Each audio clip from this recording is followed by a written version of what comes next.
He's a good girl. Oh.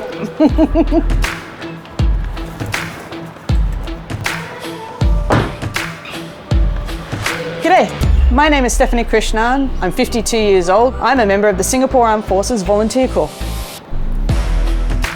Come on. Inside, good girl.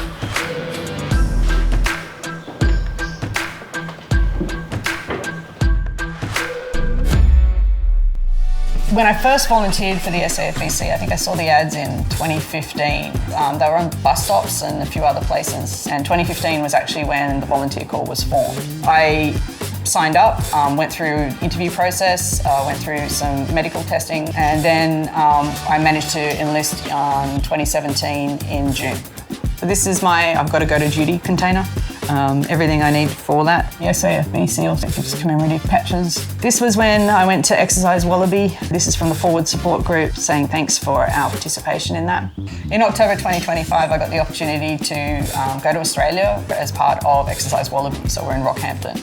I was out the front as a security trooper doing sentry, and being an Angmo, I stand out. So we had a lot of contractors coming through, and there was one guy was like, he couldn't help himself, he had to stop, and he says, well, aren't you in the wrong uniform? And I said, well, actually, no, I'm a migrant, you know. And so I feel it's my responsibility as a migrant to step up and be part of its defence. And he was like, oh, okay. That was my section when I did my basic training. Hanging out with buddies at our town hall, people I've done my leadership training with. I've been here for almost 30 years. My husband had been a regular. My son was, doing his NS and ended up completing it, around that time. And so it was a way to relate to people. I know at work, when I have conversations, I'm involved in, a number of male-dominated industries, logistics, technology, and all the conversations at work were always about NS, or I've got reservice, or what did you do in NS, what was your vocation? Being able to be included in that was actually quite important. I thought, this would be a great opportunity to give back. I wanted to do something a little bit more regular, something that was contributing in a bigger way, and you can't have all of the things that you do in peace without protecting national security.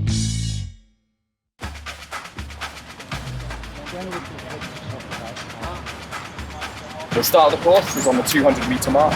You run from there to here, shoot at the target, and now as soon as those lights go off, get on with your run. Ready? Fire! Go!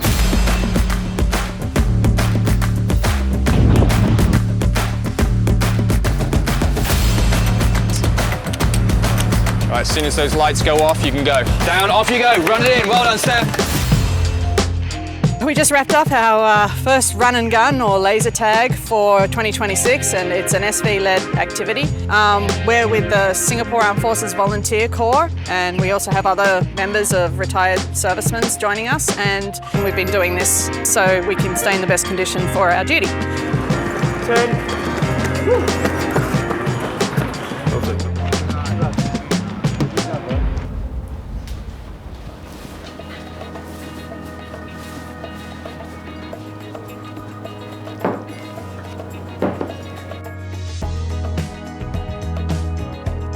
AI is the way to solve those problems. So for my full-time job, I'm an associate vice president with a market research firm. I specialise in the manufacturing and supply chain industries, and for those industries I look at what technologies are coming down the road and seeing how organisations can utilise those for how they're going to make things happen for their futures.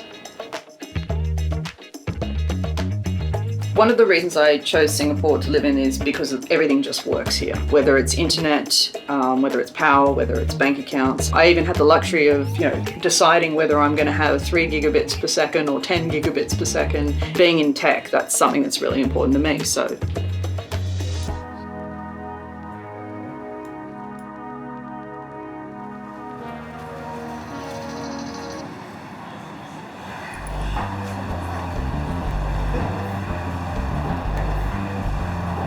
You remember this?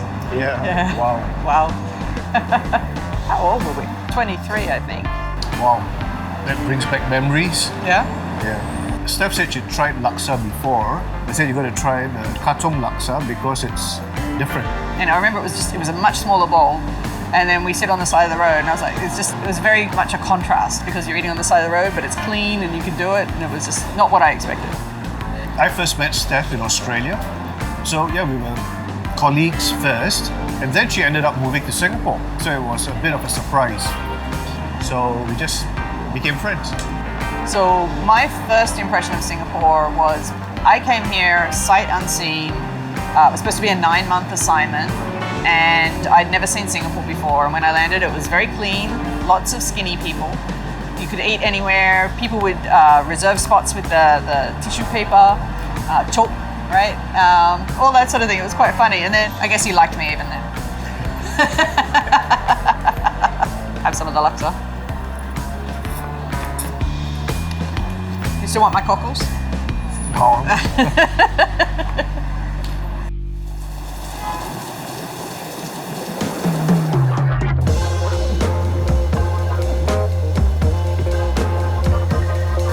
Hello. Okay. Oh, nice. What about you, Fred? Okay. Yeah, All right. Come You on. can try the whole thing inside. Yeah, she got into durian much more than me, and she still loves durian a lot more, as you can see. Before I started eating durian, I thought it smelled like damp, smelly socks, pretty much, yeah.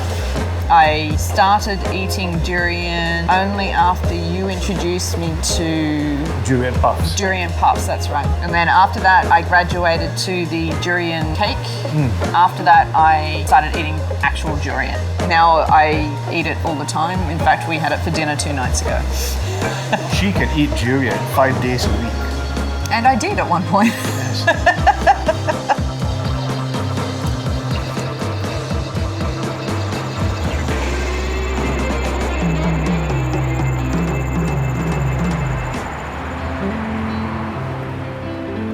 So I really appreciate the safety in Singapore because when I left Sydney, I was mugged and we had a home invasion, and that was in the last 12 months before I left.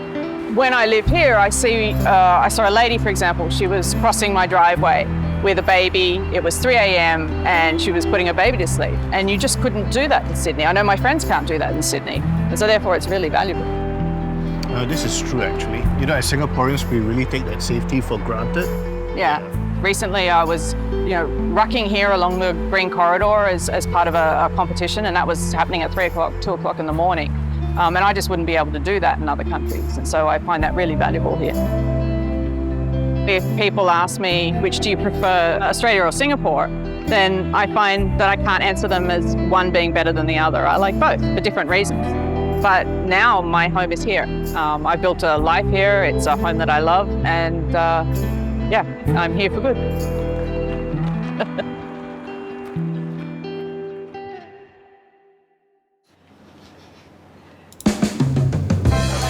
Hi, welcome. Thanks for coming. Hi. Oh, wow. Thank you. And then, yeah, please help yourself to some food. Oh, thank you. Thank you. So the first time I found out that she was volunteering, right, with SAF, right? Totally Stephaine. I was like, yeah, it didn't shock me. And I was like, yeah, that's cool. Yeah. I can totally see it. Well, when Stephanie first joined the company, being the new person in the company, she was prim and proper, wearing jewelries, and then after a while, she's like, "Oh, I'm actually volunteering for SAF," and I was like, "So do you know how to use the gun?" That's the first question to Stephanie, and I was like, "Yeah, I know." Other than the health factor, it's a big commitment. Right? It's not a simple, like you could just go to the gym. So when I first joined, I was 44. It was probably the hardest physical thing I'd done in my life at that point. I had to carry, at one point it would be like 25 kilos of stuff up 5 flights of stairs. You test yourself like nobody I know. Oh, crazy. Yeah, I'm crazy, yeah. Shower. This is a compliment. Yeah, it was backhanded English compliments, right? Yeah. What is the most awesome thing that Steph Do I does? do any Aussie things? I do like Tim Tams. Yeah. I did not know that about Yeah, and Vegemite. That would definitely be very awesome. Yeah. I know, you're all gonna leave now, right? Yeah. I'm leaving. So here in Singapore, I have my family, my friends. My life is set up here. My Singapore weakness is definitely the food. I mean, even tonight, we're able to cater a mixture of curry with Peranakan, with Chinese. It's the world's best kept secret when it comes to food. It's a great place to be in terms of the infrastructure they have around me, the connection I have with the people. It's somewhere where I plan to retire, given the chance, you know. Yeah. Cheers.